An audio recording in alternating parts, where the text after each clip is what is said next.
Po agresji niemieckiej i sowieckiej we wrześniu 1939 roku życie państwa polskiego zeszło do konspiracji.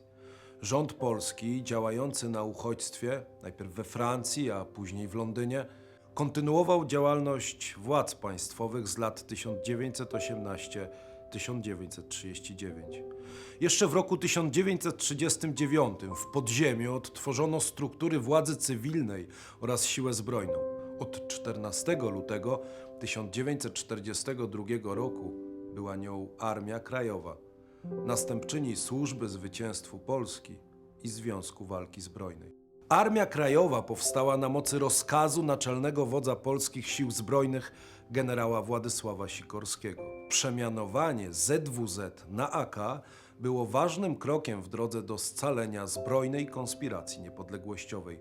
Chodziło o silniejsze niż do tej pory podkreślenie, że tajna armia działająca w okupowanym kraju jest pełnoprawną częścią sił zbrojnych Rzeczpospolitej, a nawet ich główną częścią, jak deklarował Sikorski. Akowcy byli kimś więcej niż członkami ruchu oporu, kimś zdecydowanie więcej niż zbrojnym ramieniem tej czy innej formacji politycznej. Mieli status żołnierzy w czynnej, choć podziemnej służbie wojskowej.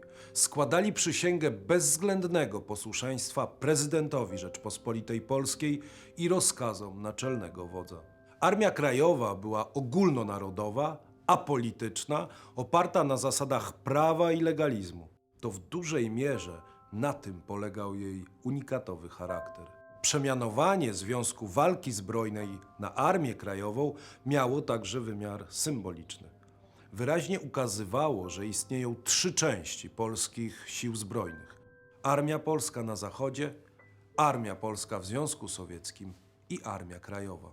To właśnie jej utworzenie dobitnie przypominało państwom koalicji antyhitlerowskiej, a zwłaszcza Stalinowi, że w okupowanym kraju trwa nieustanna, bezkompromisowa walka.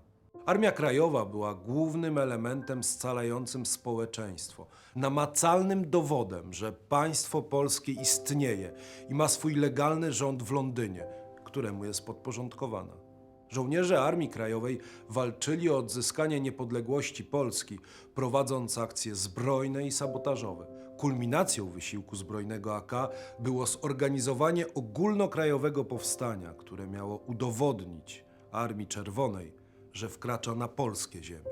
Z taką armią, wojskowym filarem polskiego państwa podziemnego, identyfikowała się ogromna większość społeczeństwa.